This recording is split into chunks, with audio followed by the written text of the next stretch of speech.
दोस्तों, एक आदमी जेल में बंद है। साबरमती जेल में रोज का खाना खाता है, रोज सोता है, रोज उठता है और दुनिया के दूसरे कोने में, अमेरिका में, कनाडा में, यूरोप में इसका नाम सुनकर लोगों के पसीने छूट जाते हैं। एफबीआई इसे रोकने के लिए अब तक का सबसे बड़ा ऑपरेशन चला रही है। नाम रखा है ऑपरेशन हार्ड बॉल।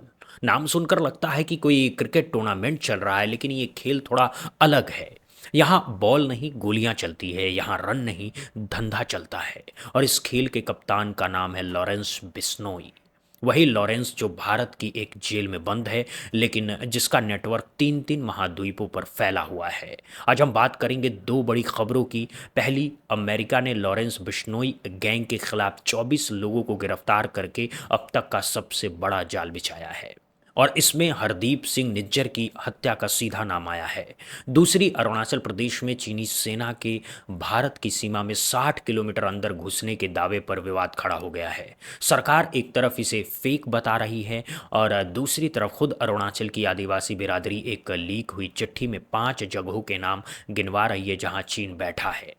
दोनों खबरों को एक एक करके तसल्ली से समझते हैं, बिना किसी हड़बड़ाहट के, बिना किसी नाटक के। सिर्फ जो नया अपडेट है उस पर ध्यान दे करके बात करते हैं। 7 जुलाई की तारीख थी जब अमेरिका की जस्टिस डिपार्टमेंट ने वो ऐलान किया जिसका इंतजार भारत की एजेंसियां लंबे समय से कर रही थी। एफबीआई और उसकी साथी एजेंसियों ने मिलकर के एक ऐसा ऑपरेशन चलाया जिसे उन्होंने खुद ऑपरेशन हार्ड बॉल का नाम दिया। और ये कोई छोटा मोटा ऑपरेशन नहीं था। अमेरिका, कनाडा और यूरोप के करीब 50 अलग अलग लोकेशनों पर एक साथ छापे मारे गए। 50 जगह दोस्तों, एक ही समय पर। जरा तस्वीर बनाइए अपने दिमाग में। एक तरफ कैलिफोर्निया के किसी अपार्टमेंट का दरवाजा टूट रहा है, दूसरी तरफ कनाडा के किसी टाउन में एजेंट सीढ़ियाँ चढ़ रहे हैं, और तीसरी तरफ यूरोप में कोई और छापा पड़ रहा है। कुल मिलाकर के कम से कम 24 लोगों को हिरासत में लिया गया है। इन छापों में बड़ी मात्रा में प्रतिबंधित सामान जब्त किया गया है, ड्रग्स बरामद हुई है, हथियार मिले हैं, और कागज के हरे हरे नोट भी बरामद हुए हैं। मतलब पूरी की पूरी दुकानदारी एक साथ पकड़ में आ गई है। अब सवाल यह है कि निशाना कौन था। तो जवाब है सिर्फ लॉरेंस बिश्नोई गैंग नहीं, बल्कि उसका पूरा नेटवर्क निशाने पे था। इसमें गोल्डी बरार और जग्गू भगवानपुरिया से जुड़े नेटवर्क का नाम भी बड़ी शान से लिया गया है। रिपोर्ट्स की माने तो लॉरेंस बिश्नोई गैंग से जुड़े कई वांटेड क्रिमिनल्स सालों से अमेरिका, कनाडा और यूरोप में अवैध तरीके से रह रहे थे। रह ही नहीं रहे थे, वहां से भारत में बैठे लोगों से रंगदारी वसूल रहे थे। एक अलग ही मॉडल है। अमेरिका में बैठ करके यूरोप के किसी शहर से फ़ोन घुमा करके भारत के किसी दुकानदार या बिजनेसमैन को धमकाना, और उधर से पैसा आना शुरू हो जाना। ग्लोबलाइजेशन का जो सपना डॉक्टर मनमोहन सिंह ने देखा था, उसका ऐसा इस्तेमाल शायद उन्होंने भी नहीं सोचा होगा। अब जब गैंग की बात हो रही है तो लॉरेंस के भाई अनमोल बिश्नोई का नाम भी बीच में आना ज़रूरी है। अनमोल बिश्नोई पर अलग से कई संगीन आरोप हैं। रिपोर्ट्स के मुताबिक अनमोल ने अमेरिका में रहते हुए मुंबई में एनसीपी नेता बाबा सिद्दीकी की हत्या करवाई थी। ये वही बाबा सिद्दीकी हैं जिनकी हत्या से पूरा महाराष्ट्र दहल गया था। और आरोप है कि सलमान खान के घर पर जो फायरिंग हुई थी वो भी अनमोल ने ही करवाई थी। यानी बॉलीवुड के बाहर गोलियां चलवाने वाला हाथ भी अमेरिका में बैठा था। और अब आपकी जानकारी के लिए एक दिलचस्प बात, अनमोल बिश्नोई भारत के तिहाड़ जेल में बंद है, और उसका भाई लॉरेंस बिश्नोई साबरमती जेल में। यानी दोनों भाई अलग अलग जेलों में हैं, लेकिन दोनों भाइयों का धंधा जेल से बाहर बदस्तूर जारी है। दोनों भाई, दो जेल, एक धंधा। रामायण से ज्यादा दिलचस्प केस कस्टडी है ये।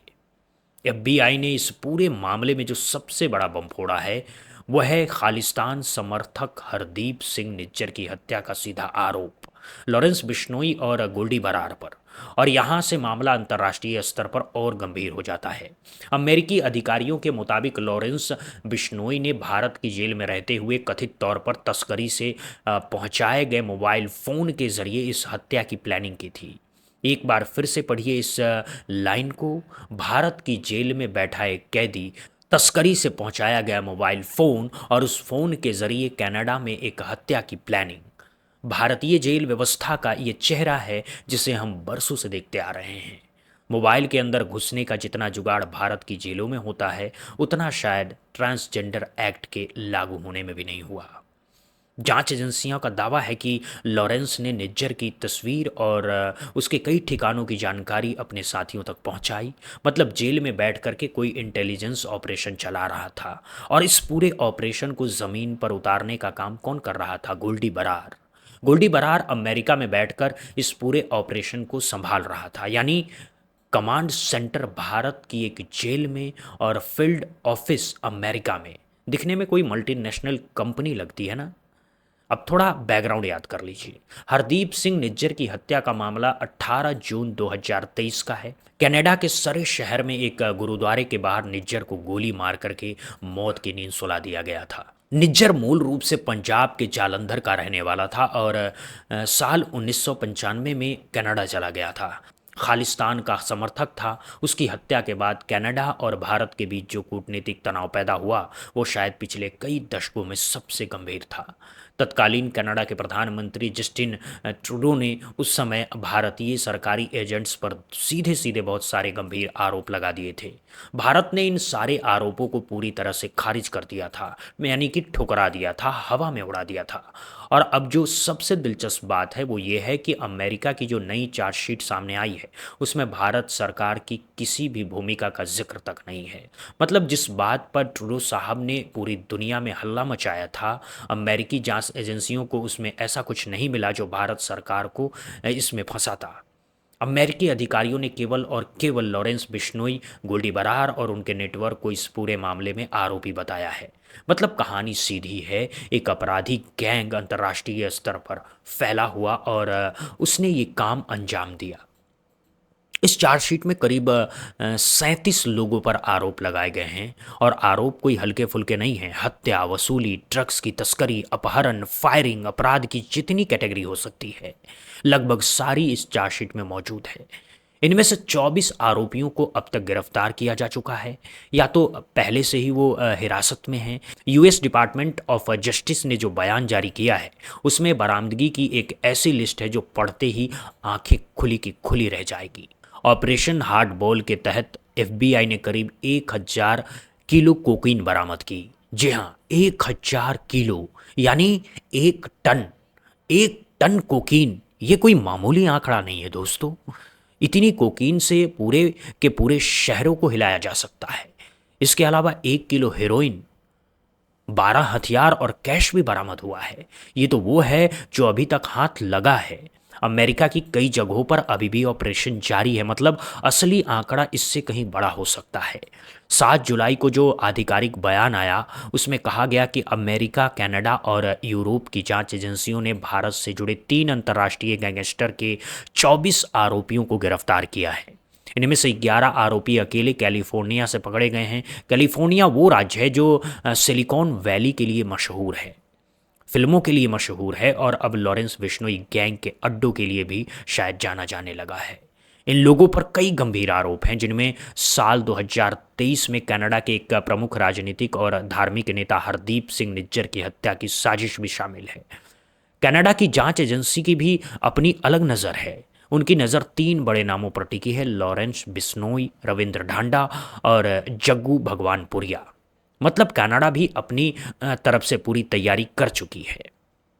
3 देश, अमेरिका, कनाडा और यूरोप, एक साथ एक ही गैंग के पीछे पड़े हैं। और सबसे मज़ेदार बात यह है कि इस गैंग का सरगना भारत की एक जेल में बैठ करके सारा खेल चला रहा है। कुछ लोग जेल जा कर के सुधर जाते हैं, कुछ लोग जेल जा कर के बिजनेस एक्सपेंड कर लेते हैं। बिश्नोई साहब दूसरी कैटेगरी में आते हैं। एक बात और साफ करनी ज़रूरी है, ये पूरा ऑपरेशन हार्ड बॉल इसलिए भी अहम है क्योंकि इसने कनाडा और भारत के बीच जो गलत फहमी की दीवार खड़ी हो गई थी उसे कुछ हद तक तोड़ा गया है। ट्रूडो साहब ने जो नैरेटिव सेट किया था कि भारत सरकार निज्जर की हत्या में शामिल है, अमेरिकी जांच ने उस नैरेटिव को हल्का कर दिया है। हालांकि इसका मतलब ये नहीं है कि भारत की खुफिया एजेंसियों पर कहीं और से आरोप नहीं लग रहे हैं, लेकिन इस चार्जशीट में तो बात सिर्फ गैंग की है। ऑपरेशन हार्डबॉल से जुड़ा कोई भी नया अपडेट आगे आएगा तो वो आप तक जरूर पहुंचाऊंगा। फिलहाल इतना समझ लीजिए कि लॉरेंस बिश्नोई अगर आज तक सोचता होगा कि जेल में रह करके उसका धंधा सुरक्षित है तो शायद अब उसे भी अपनी रणनीति पर दोबारा सोचना पड़ेगा। अब चलते हैं दूसरी खबर की तरफ और यहाँ माहौल बिल्कुल बदल जाता है। यहाँ कहानी अपराधियों की नहीं है, कहानी सीमाओं की है, कहानी उन पहाड़ों की है जहाँ आज भी हर इंच ज़मीन के लिए हर पल एक अनदेखी लड़ाई चल रही है। पिछले कुछ दिनों से सोशल मीडिया पर एक अजीब सा हल्ला मचा हुआ है। दावा किया जा रहा है कि चीन एक बार फिर से भारत की टेरिटरी में अतिक्रमण कर रहा है। दावा यह है कि चीन की आर्मी भारत के अंदर 60 किलोमीटर तक घुस चुकी है। इसके सबूत के तौर पर कुछ वीडियोस भी सोशल मीडिया पर धड़ल्ले से शेयर किए जा रहे हैं। अब जब भी सोशल मीडिया पर इस तरह के दावे तेजी से फैलने लगते हैं तो सरकार को सामने आना ही पड़ता है। तो पीआईबी फैक्ट चेक ने एक्स पर एक पोस्ट डाली और साफ साफ कह दिया कि यह न्यूज़ बिल्कुल फेक न्यूज़ है। पीआईबी ने अपनी पोस्ट में लिखा कि सोशल मीडिया पर कुछ अकाउंट्स ऐसे वीडियो शेयर कर रहे हैं जिनमें दावा किया जा रहा है कि चीनी सेना भारत की सीमा में 60 किलोमीटर अंदर तक घुस आई है। और फिर पीआईबी ने इस पूरे दावे को पूरी तरह से फर्जी बता दिया। कहा गया कि ये जो वीडियो वायरल किया जा रहा है उसका भारत चीन सीमा से कोई संबंध नहीं है, ये किसी और जगह के वीडियो हैं, मतलब कहीं और के दृश्यों को उठा करके भारत की सीमा से जोड़ा जा रहा है। दोस्तों, सोशल मीडिया पर यह पुरानी तरकीब है, असली वीडियो नकली कैप्शन। पीआईबी ने असली पोस्ट के साथ रेफरेंस के लिए 2 वीडियो के लिंक भी दिए, एक मोबाइल नंबर और ईमेल आईडी भी दे दिए, ताकि अगर किसी को शक हो तो सीधे संपर्क कर सके।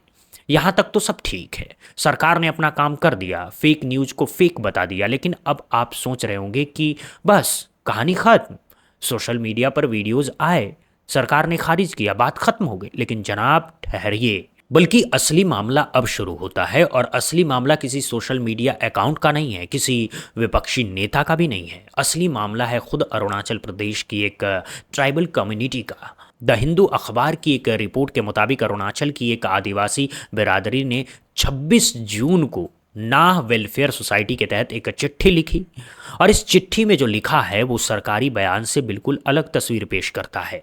इस चिट्ठी में ताकसिंग सर्किल इलाके की 5 अलग जगहों का नाम लेकर के बताया गया है कि वहाँ चीनी सेना यानी कि पीपल्स लिबरेशन आर्मी की मौजूदगी है। 5 जगहें नाम के साथ चिट्ठी में लिखी हुई है। यह चिट्ठी अरुणाचल प्रदेश के सुबनसिरी जिले के डिप्टी कमिश्नर को भेजी गई थी और इसे पब्लिक डोमेन में लाया भी नहीं गया था। लेकिन जैसा हमेशा होता है, चिट्ठी लीक हो गई और अब सारा देश पढ़ रहा है। तो सबसे पहले जान लीजिए वो 5 जगहों के नाम जिन्हें ट्राइबल कम्युनिटी ने अपनी चिट्ठी में गिनवाया है। पहला नाम है ओइंग, दूसरा पनियार, तीसरा मरपन, चौथा पोतरंग झील और 5वां तिदिंग गुतांग। ये सारी जगहें अरुणाचल प्रदेश के अपर सुबनसिरी जिले के तांगसिंग इलाके में स्थित है। ये इलाका भारत चीन सीमा के बिल्कुल करीब है और सुरक्षा के लिहाज से बेहद संवेदनशील भी है। पहाड़ी क्षेत्र, दूर दराज के गांव और सीमा से लगे इलाके जहां हर इंच पर नज़र रखना बहुत मुश्किल है। और इस चिट्ठी में सिर्फ नाम गिनवा करके नहीं छोड़ा गया, इसमें और भी बहुत सारे कंसर्न जाहिर किए गए हैं। पहला और सबसे बड़ा कंसर्न है अतिक्रमण यानी कि इनक्रोचमेंट। रिपोर्ट के मुताबिक चिट्ठी में लिखा गया है कि चीनी सेना पिछले 10 से 15 सालों से लगातार उन क्षेत्रों में आगे बढ़ रही है जहां स्थानीय आदिवासी शिकार करते थे और अपने जानवरों को चराई के लिए ले जाते थे। मतलब जो ज़मीन पीढ़ियों से इनके रोज़मर्रा के इस्तेमाल में थी, अब वहां जाना मुश्किल हो गया है। एक तरफ राष्ट्रवाद के भाषण चलते हैं, दूसरी तरफ ज़मीन का ये हाल है। जिनकी ज़िंदगी उन जंगलों, उन चारागाहों पर टिकी है, वो अब अपनी नॉर्मल रूटीन भी फॉलो नहीं कर पा रहे हैं। दूसरा कंसर्न है इंफ्रास्ट्रक्चर का, और ये बहुत ही गंभीर आरोप है। चिट्ठी में साफ लिखा गया है कि पीएलए ने इन क्षेत्रों में अवैध सड़कों, पुलों और मिलिट्री कैंप का निर्माण कर लिया है। पढ़ लीजिए एक बार और, अवैध सड़कें, अवैध पुल और सैन्य शिविर। मतलब सिर्फ आना जाना ही नहीं, बल्कि पूरी की पूरी बुनियादी संरचना खड़ी कर दी गई है। सड़क बनाना कोई एक दिन का काम नहीं होता, पुल बनाना भी कोई एक दिन का काम नहीं होता, और मिलिट्री कैंप तो और भी बड़ा प्रोजेक्ट है। मतलब वहाँ लंबे समय से कुछ हो रहा है। और इसी चिट्ठी में एक बहुत ही मार्मिक वार्निंग दी गई है। लिखा गया है कि तांगसिंग क्षेत्र में चीनी पीएलए की वर्तमान गतिविधियों की गति बहुत ही चिंताजनक है दोस्तों। और फिर एक ऐसी लाइन है जो पढ़ते ही दिल में उतर जाती है। हम दिन ब दिन अपनी ज़मीन इंच दर इंच खोते जा रहे हैं। बस धीरे धीरे चुपचाप 1 इंच, फिर 1 इंच, फिर 1 इंच, और सालों बाद पता चलता है कि पूरा का पूरा जंगल हाथ से निकल गया। ट्राइबल कमेटी ने चिट्ठी में सुरक्षा की भी जोरदार मांग की है। उन्होंने भारतीय सेना पर पूरा भरोसा जताया है। इस बात को अंडरलाइन करना बहुत ज़रूरी है, इन आदिवासियों ने भारतीय सेना पर भरोसा जताया है। ये किसी विपक्षी कैंपेन का हिस्सा नहीं है। ये वो लोग हैं जो सीमा पर रहते हैं, जो रोज़ अपनी आंखों से चीज़ें देखते हैं। इन्होंने राज्य और केंद्र सरकार से मांग की है कि सीमा सुरक्षा और स्थानीय धार्मिक स्थलों की रक्षा के लिए तत्काल हस्तक्षेप किया जाए। तत्काल शब्द पर गौर कीजिए दोस्तों, इनके लिए इंतजार करने का समय नहीं है। अब सवाल यह है कि सरकार का क्या रुख है। तो इस पूरे मामले में इंडियन आर्मी का भी बयान आ चुका है। द हिंदू की रिपोर्ट के मुताबिक इंडियन आर्मी ने कहा है कि मीडिया में जो खबरें चल रही है कि चीनी सेना यानी कि पीएलए ने हाल ही में अरुणाचल प्रदेश में घुसपैठ की है और वहां सैन्य शिविर बनाए हैं, वो दावे गलत हैं। इसका कोई आधार नहीं है। मतलब इंडियन आर्मी ने साफ इनकार कर दिया है। एक तरफ स्थानीय आदिवासी, दूसरी तरफ इंडियन आर्मी, दोनों की बातें एक दूसरे से बिल्कुल उल्टी है। अब सच किसकी तरफ है, ये तो आगे की जांच से ही सामने आएगा। इसी मुद्दे पर द हिंदू ने मिनिस्टर ऑफ पार्लियामेंट अफेयर्स और अरुणाचल वेस्ट सीट से सांसद किरण रिजिजू से बातचीत की।